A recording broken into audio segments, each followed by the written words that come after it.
All right, now in the previous video I said we do have something pretty special to show, and I guess the inner watch nerd of me is who this piece speaks to. Now, this is the Squale Corallo, and now this is a new old stock.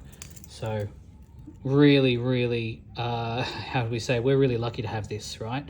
So this is an original 1980s case. Basically, Squale found in their archives a whole bunch of these old cases. So it's an original 80s case.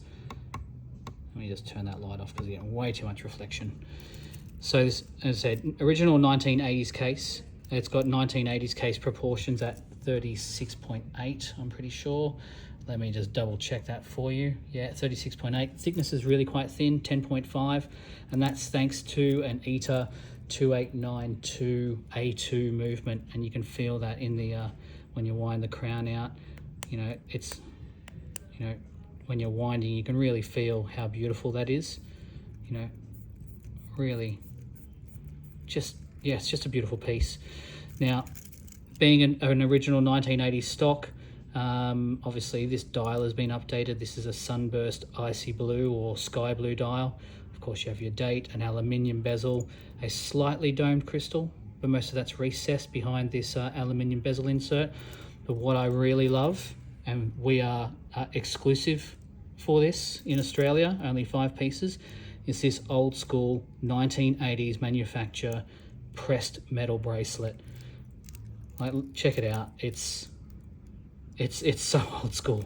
Like even with like the, I want to say, like, look how, like, it almost looks like it's vintage because it's been sitting in a drawer somewhere, and it's all, you know, marked and burnished. Like, it's not like a perfect finish, and that's what you get with these old school. You know, even to press it down, it's not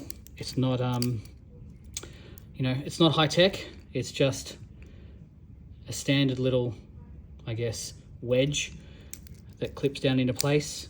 Like, this is old school. This is what reminds, like, if I look at the watch industry when I started to fall in love with watches, and this reminds me of an old Seiko that my dad gave me when I was 18, and it was exactly the same pressed bracelet. It wasn't, you know, it wasn't expensive. It was a beautiful piece, and I think I've still got it in a drawer somewhere. And hopefully, you know, I'll pass mine down to my kids, like the Squale guys have passed it on to their kids, which is, I guess, you and I. We're the kids of this watch generation, right? So it is a really nice piece. Let's chuck it on and see what it's like on the wrist. 36.8 millimeter. I've got an 18 centimeter wrist, and look at that. I'm back in the 80s, baby. It's such a cool piece. Like a, how do I say, like, it's nostalgia. It's everything, mate. It's everything that you could possibly want in a proper, you know, new vintage. So I said 5 pieces only in Australia. We're the only people with them. We were really lucky because of our relationship with Squale. If you've got any questions at all, drop them into the comments. Let us know what you think. Such a cool piece.